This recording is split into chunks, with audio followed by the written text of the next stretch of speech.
Welcome back to Everyday Eats with Michele. Who remembers when Panera used to actually make panini sandwiches? I know it's been a while. Today I'm going to show you my recreation of their Chipotle Chicken Panini. This is easily one of my absolute favorite sandwiches. You've got the melty cheese, crisp bacon, and an amazing Chipotle chili sauce. Trust me, you need this sandwich in your life. Let's get started. First up, let's get our marinade ready for our chicken. In a medium bowl, you'll combine the juice of 4 lemons. Don't worry about getting seeds in there, not a big deal. 2 to 3 sprigs of fresh rosemary, just drop them in whole. 2 crushed cloves of garlic. Our spice mixture of 1 teaspoon chili powder, 1 teaspoon paprika, and a half teaspoon of cayenne pepper. A few dashes of liquid smoke. I don't bother measuring this because it's too much of a pain to get that little top off. I just shake a few in. A little bit of salt, a little bit of pepper. If you're measuring it out instead of grinding, I would say 1/4 teaspoon of each would be totally fine. Mix it all together, set it off to the side. To save time, you can go ahead and make this marinade the day before and put it in a sealed container in the fridge. That way it's ready to go when you make your sandwich. You can do the exact same thing with the sauce that we're going to make next. I'm using a mini food processor today, but if you don't have one, don't worry, you can use a full-size food processor or even an immersion blender. So to the bowl, I'm going to add about a cup of mayonnaise. Then I have 3 chipotle chilies chopped up a little bit, along with 3 tablespoons of the adobo sauce that it comes soaked in. Our spice mixture again of our 1 teaspoon of chili powder, teaspoon of paprika, half teaspoon of cayenne. A little bit of salt, a little bit of pepper. Again, 1/4 teaspoon's probably more than enough. And then again, a few shakes of our liquid smoke. You're going to want to pulse that a few times to combine it. Go ahead and open the top, scrape down the sides, pulse it a few more times. You're looking for a smooth consistency. Go ahead and taste it. Make sure it's how you like it. If you want it more spicy, add another pepper. If you want it less spicy, go ahead and add a little bit of mayonnaise to help tame down that heat a little bit. And as always, adjust your salt and pepper to your liking. Put that in the fridge, and now we're going to move on to the bacon. So you're going to set a skillet, large skillet, over medium-high heat. Get that nice and hot. I'm using applewood smoked bacon today. If you can't find applewood smoked bacon in your local store, not a big deal. Use whichever bacon you like or you have access to. It won't be exactly the same as Panera's, but that's totally fine. Once your bacon is cooked, move your strips over to paper towels to help soak up that extra grease. I like to pat the tops of the bacon as well to help soak up a little more grease. And you're just going to let them hang out there and move on to the chicken. I'm going to be making 2 sandwiches today, so I'm going to go ahead and use 2 chicken breasts, or about 1 pound of chicken. Might be a little bit too much, but that's fine. If we have leftovers, maybe we'll make another sandwich. Not a big deal. First thing you're going to want to do is start by trimming off any of the extra fat, and then slice each chicken breast in half. I will usually go ahead and slice the half in half to make 2 thinner but still large pieces. Much easier to grill that way instead of cutting them into strips now. Once your chicken is all cut up, we're going to go ahead and put our chicken into our marinade.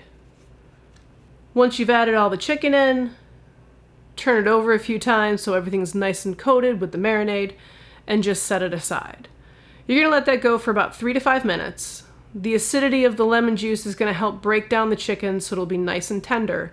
But if you leave it in for too long, you're going to get the opposite effect because the acidity of the lemon will actually kind of start to cook the chicken, and your chicken's going to come out a little bit less than tender, a little bit tough, and that's not what we're going for.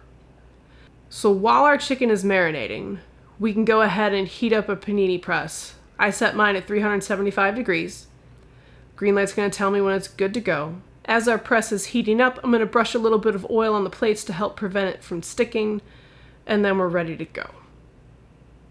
We're going to add our chicken, but once you have it all laid out, close the top plate. You want to make sure it makes contact with the chicken, so adjust it if you need to.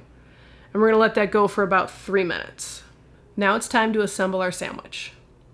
When Panera made these, they also baked the bread that went with it, and they also sold it, which was fantastic.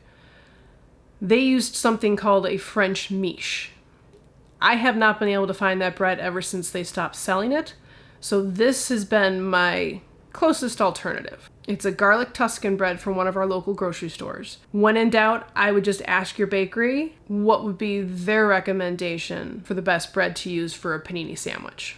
So first, you're going to put some sauce on one side of each piece of bread. Not too much, not too little. You don't want it to get soggy, which is a definite possibility. Now you're going to slice up some cheese. I'm using the Applewood smoked cheddar. I highly recommend it if you can find it. It goes perfectly with the Applewood smoked bacon, sense a theme here. Not too thick, not too thin. You're going to want it to be able to fully melt as it sits in that press and become nice and melty and cheesy and stretchy and all those beautiful things that you want in your panini sandwich.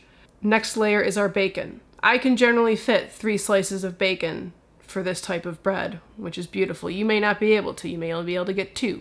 Totally fine. Do what works for your bread. Next, on top of the bacon, we're going to add our chicken. Now, you have 2 options. You can either keep it whole, the way that you marinated it and grilled it, perfectly fine. Or you can go ahead and slice it into strips like I'm doing here. That's how Panera did it. I find it's easier to eat when it's in strips instead of one big chunk of chicken sitting on the sandwich. Again, totally up to you. Now you have another choice. If you're like my boyfriend, he likes it extra saucy. Fine. Add a little bit more sauce to the top of the chicken. I personally, while I do like it saucy, I like mine extra cheesy. So I would go ahead here and add another little layer of cheese to the top of my chicken because that's just what I like. Once you've added your extra sauce or cheese or both or neither, you can go ahead and close up your sandwich and it's time to get grilling. Everything is fully cooked, so in reality what we're doing is we're kind of just heating things up, getting that cheese nice and melty, and we're looking to get some fantastic grill marks on the outside, make the bread nice and toasty, nice and crunchy. So we'll load our sandwich into our panini press, close the top plate so it's in contact but not making it squished.